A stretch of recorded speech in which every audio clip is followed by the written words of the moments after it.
The bad news is it's Monday. But the good news is this is the last week of summer. Not that that means too much in lower Alabama, but it should mean that cooler weather is on its way. Maybe. Through the rest of this week, though, we're going to have 90s, some low 80s, but it's going to be pretty muggy because today, with the heat index, it's going to be 99 degrees. By the end of the weekend, though, we should start seeing some upper 80s, mid 80s, and maybe a little bit less humidity. And we can only hope for that. We do have a chance of rain and some isolated showers, mainly on Wednesday and Thursday. And so that may either cool things off a little bit or make it a little bit more steamy. That remains to be seen. But speaking of weather, we've got another hurricane brewing in the Atlantic, and Hurricane Maria is tracking toward the islands. We're not really sure what she's going to do just yet or where she's going to go, but we sure hope that Texas and Florida and the Gulf Coast does not get another hit.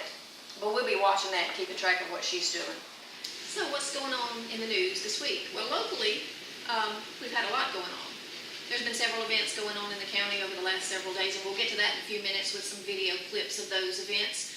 Also, local residents need to be aware, if you're not already, of the Equifax breach that could mean some trouble for you in your relation to identity theft and the protection of your financial information.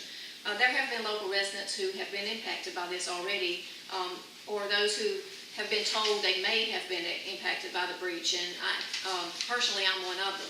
So I'm going to be having to do some things to protect my financial information. So if you hadn't checked to see yet whether or not you have been impacted, you can get on the Equifax website and follow the links to find out whether you may or may not have been impacted.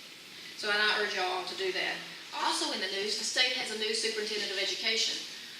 Michael Sentence was officially asked to resign, and he tendered his resignation, and the state school board accepted that resignation and put in place Ed Richardson, who has been a superintendent of education for the state in the past. So we're hoping to see some better things come out of the state public school systems. And speaking of education, the Choctaw County Board of Education recently passed the budget for the next upcoming fiscal year, which starts October the 1st. It's an $18.4 million budget, and you'll see more information on that budget, including projected expenditures and revenues, in this week's edition of the Choctaw Sun Advocate. In other statewide news, Republican voters will go to the polls next Tuesday, September the 26th, to vote in the runoff election for the U.S. Senate seat that was vacated by Senator Jeff Sessions when he took the Attorney General's post.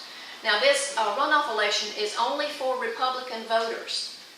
And if you voted for a Democrat, you voted on the Democrat ballot in the primary in August, you cannot cast a ballot in this runoff. That's a new law that the state passed earlier this year. If you voted in the primary for one party and they have a runoff in that election, you cannot go cast a ballot in that runoff. So be aware that if you did cast a ballot on the Democratic ticket in the primary election last month, you cannot go to the polls and vote in this runoff. The two candidates that will be on the ballot for Republican voters are Roy Moore and Luther Strange, and we will decide between the two of them who goes up against Democrat nominee Doug Jones in December for Jeff Sessions' seat. So if you are a Republican voter, or you have not voted at all, you can go to the polls on next Tuesday and vote in that runoff election. Now, what's been going on around here lately? Well, there's been several events, like we said earlier. The American Legion Post yesterday dedicated a new flagpole, courtesy of Woodmen of the World Insurance. They had a ceremony Sunday afternoon at the American Legion with a turnout of local residents and veterans who were there to erect the new flagpole and raise a flag. Included in that group were Boy Scouts and Girl Scouts who took part in the ceremony. Now let's go to a video about that event and show you what happened yesterday at the American Legion Post.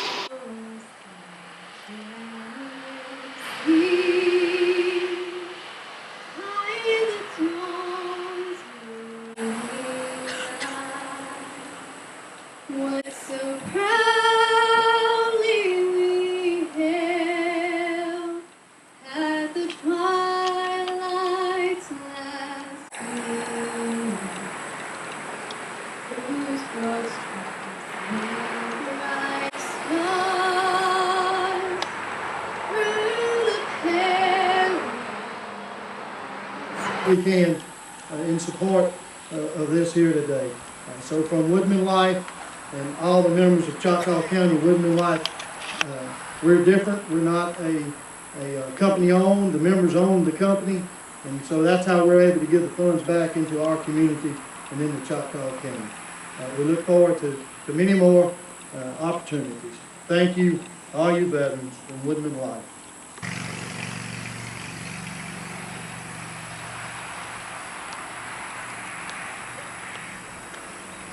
Two other events kept the county busy last week. On Saturday, they had a livestock judging for the 4-H livestock program, and there was a turnout of about 13 youngsters who are raising cattle, and they gathered at Presley Farm in Wimberley on Saturday for some showmanship information and to do a weigh-in. So look for more of that information on the video clip to come. Good morning. Today we're out here at Steve Presley's farm. We got 13 young people here this year that's participating in the 4-H steer and heifer project. It's grown tremendously over the last 3 years. We started with 3 young people 3 years ago, and we got 13 this year, and that's youth from Choctaw and Sumter County.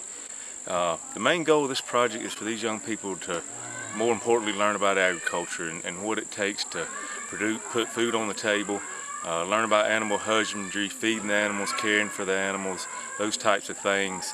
Many of our parents many years ago spent a lot of time doing this, and most of these kids are 2 and 3 and 4 generations away from agriculture, so we're trying to bring that back. We've had tremendous support in the county of young people wanting to do this project. Like I said, we got 13 this year. What we're doing today is the kids are going to learn about showmanship, how to present their animal to the judge, and how well they handle the animal and those sorts of things. But we got a special guest, Shani Hay, that's here out of Lauderdale County, Mississippi Extension also, and so we're looking forward to an exciting day, and we hope the young people learn a lot from this project. And we're going to have a show on February the 17th at Lanier Hereford Farm. I hope you can join us, and you'll see these finished products of these animals. Also on Saturday, the town of Listman held their annual Listman Day. It was a lot of fun, food, fellowship, lots of music, games. Residents of all ages were there, having a little fun. It was pretty hot, but it didn't stop people from turning out. And we've got a little bit of video for you to show you how much fun that the town of Listman had Saturday. Town of Listman, having this day. Family, friends, and community. So appreciation for our community. We do this every year, annual day. And all the people in the community surround. What we are doing is getting people to come back home. Fellowship. We have 4 food and drinks. So we can ask everybody to come in and join with us.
Okay, under the I-19.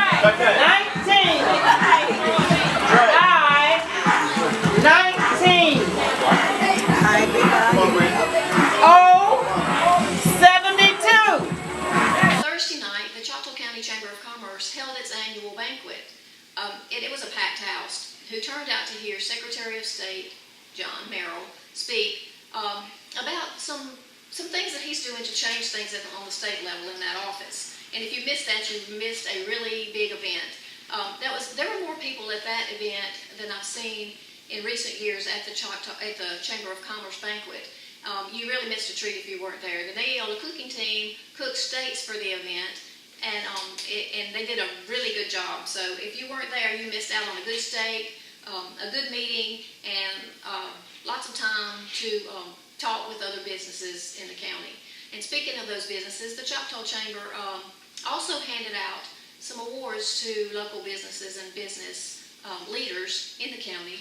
And included in those awards was a Dedication to Service Award given to LaJean Jimerson of Village Jewelry and Sports for her dedicated service. And the Business Person of the Year that was chosen was Ron Mason of Hardee's and the Mason. And two businesses were presented with Business of the Year awards. Willow Trace Nursing Center was given the award for businesses with more than 10 employees. And the Choctaw Sun Advocate was given a Business of the Year award for businesses with less than 10 employees. And I can personally want to thank the Chamber and the county for supporting our Business of the Years and for the honor that we received on Thursday night. Words can't express how honored we are to have received this award, and we thank you all for your support. We'll see you on Wednesday. Have a good day.